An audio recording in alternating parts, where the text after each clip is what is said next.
Hasta ahora en el curso hemos visto todo lo que es el análisis de las señales continuas, pero ahora vamos a estudiar entonces otro tipo de señales que son las señales discretas. Si recordamos, en estas señales nos resultan cuando nosotros tenemos una señal continua y tomamos muestras de la señal cada un periodo de muestreo. Entonces aquí era donde era importantísimo un teorema que hemos visto, que era el teorema del muestreo, que nos decía cómo teníamos que escoger esa frecuencia adecuadamente. Hoy lo que vamos a mirar entonces es, en el caso de las señales discretas, vamos a mirar cómo es su espectro y vamos a introducir una nueva variante de la transformada de Fourier que nos va a ser mucho más útil, mucho más sencilla de manipular para este tipo de señales. Entonces, para comprender un poco cómo es el espectro de estas señales, vamos a estudiar entonces cómo sería el espectro a la salida de un muestreador real y vamos a mirar cómo se vuelve un muestreador ideal. ¿Cuál es la idea? Mira, si tenemos una señal de entrada como esta en el tiempo y nosotros la multiplicamos por una onda cuadrada, donde estamos variando el ciclo útil, o sea, esta relación entre el tau y el periodo completo, que sería en este caso el periodo de muestreo, eso nos va a dar entonces que cuando nosotros este tau se hace cada vez más y más pequeño, esto se aproxima como si fueran deltas. Y entonces el resultado de la señal en el tiempo, que aquí tenemos un ejemplo multiplicándola por esta cuadrada, si yo hago esto ancho de los rectángulos cada vez más pequeño, o sea, bajando el ciclo útil, se aproxima más a la forma de una señal discreta. Entonces vamos a analizar cómo es el espectro ya de esta señal, cuando hacemos este ciclo útil más pequeño, o sea, cuando hacemos este tau mucho más pequeño comparado con todo el periodo.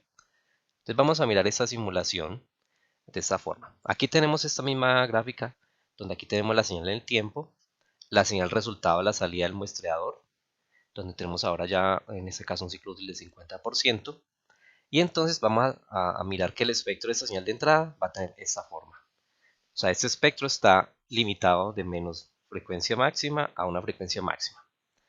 Ahora bien, resulta que si ustedes hacen un análisis de esto en frecuencia con transformada de Fourier, recuerden que estamos multiplicando esta señal, o sea, estamos multiplicando esta señal por esta señal. Multiplicación en el tiempo es convolución en la frecuencia. Eso ya lo hemos visto, el resultado de mirar el espectro cuando tenemos una señal con un ancho de banda definido. Multiplicarla por una cuadrada son varias réplicas del espectro.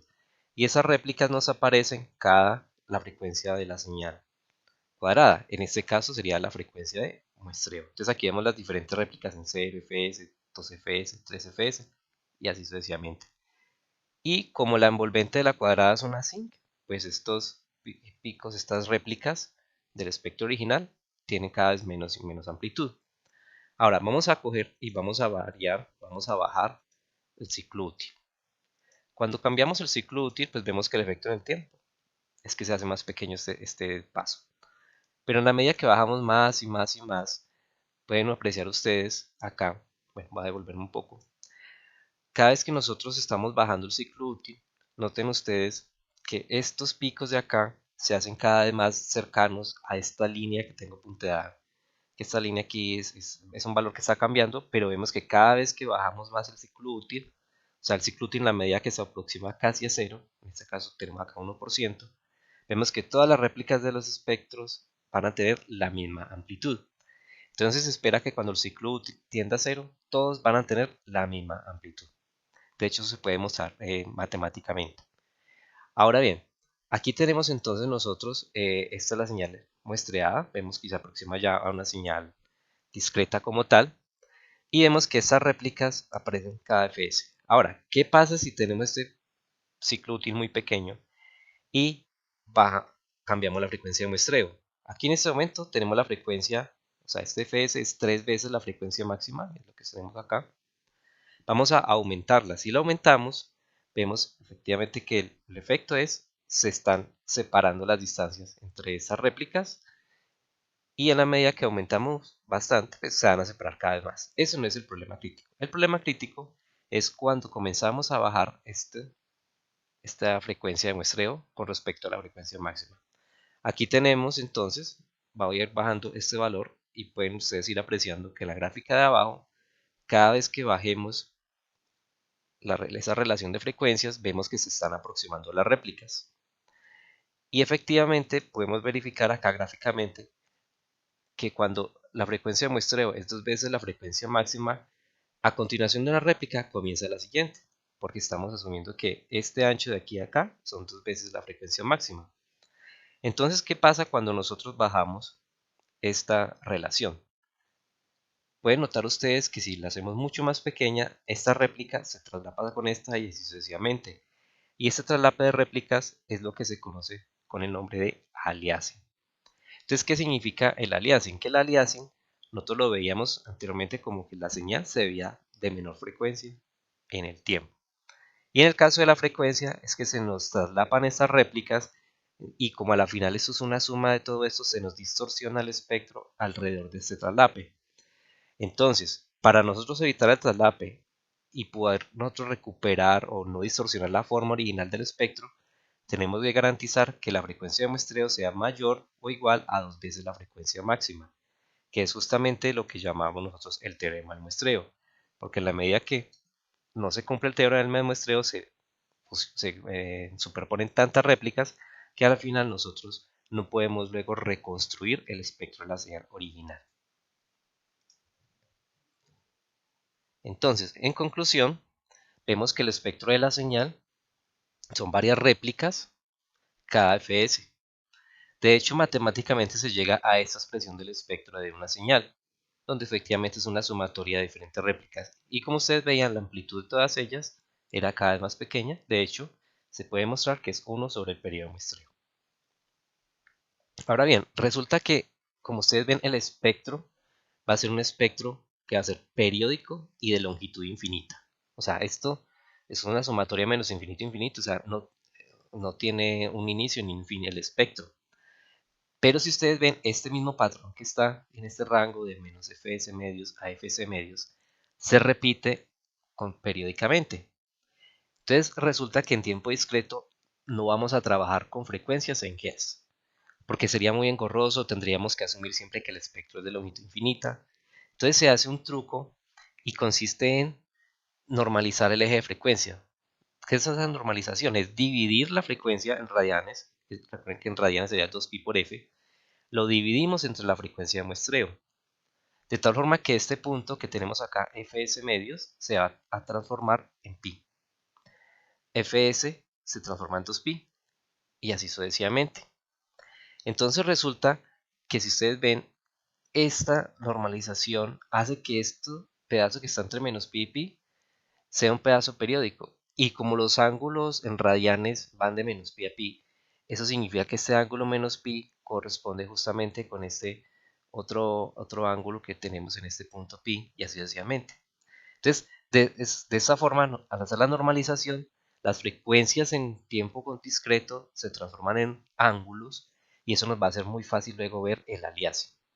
Entonces, como les decía, esta región de frecuencia menos pi a pi es lo único que realmente nos interesa para poder reconstruir todo el espectro.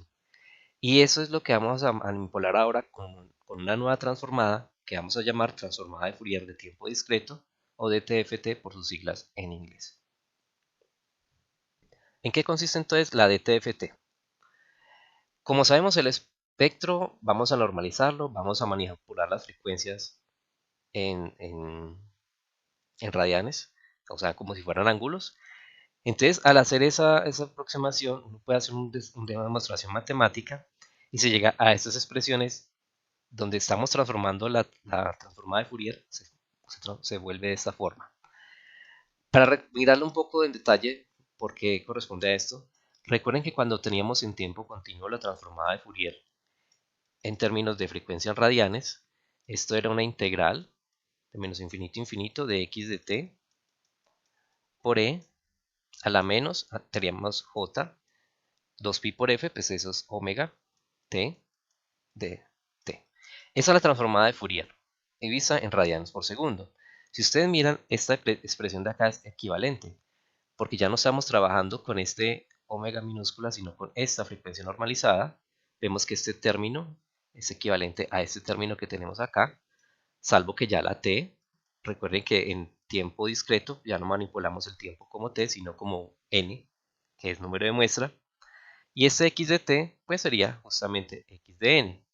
Ahora bien, en tiempo continuo pues la señal x de t es una función continua, por eso tenemos una integral, pero en tiempo discreto esto es un vector, o sea, son números. Entonces esos números discretos, pues ya esta integral se transforma en una sumatoria. Sabemos que la expresión es equivalente, salvo que aquí asumimos que la señal es discreta.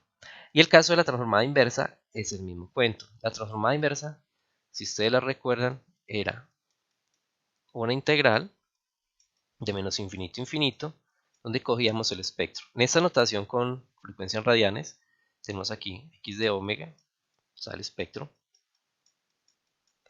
Aquí tendríamos entonces j omega t de omega. En esta notación, pues no la hemos utilizado mucho, pero en esta notación aparece aquí en término 1 sobre 2pi. Y si ustedes la miran, es exactamente esa misma ecuación que tenemos acá, donde cambiamos t por n, pero salvo con la diferencia en que ya la integral no viene de menos infinito a infinito, sino que viene de menos pi a pi.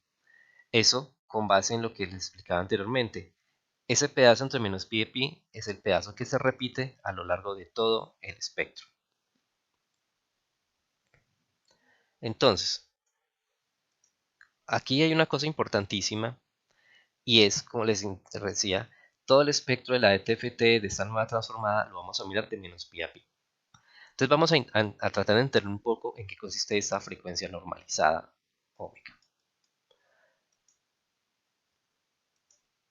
Bien, entonces resulta que, como vimos, el espectro de una señal discreta tiene longitud infinita y es periódico. Como les decía, la de TFT solamente la vamos a graficar un rango de menos pi a pi. Aquí, por ejemplo, tengo graficado un pedazo, que es un pedacito exacto de lo que veíamos en la gráfica anteriormente de longitud infinita. Está normalizado en frecuencia, o sea, hemos hecho la transformación de frecuencia en Hertz a frecuencia en normalizada omega, usando esta relación, donde dividimos todo dentro de la frecuencia de muestreo. Ahora resulta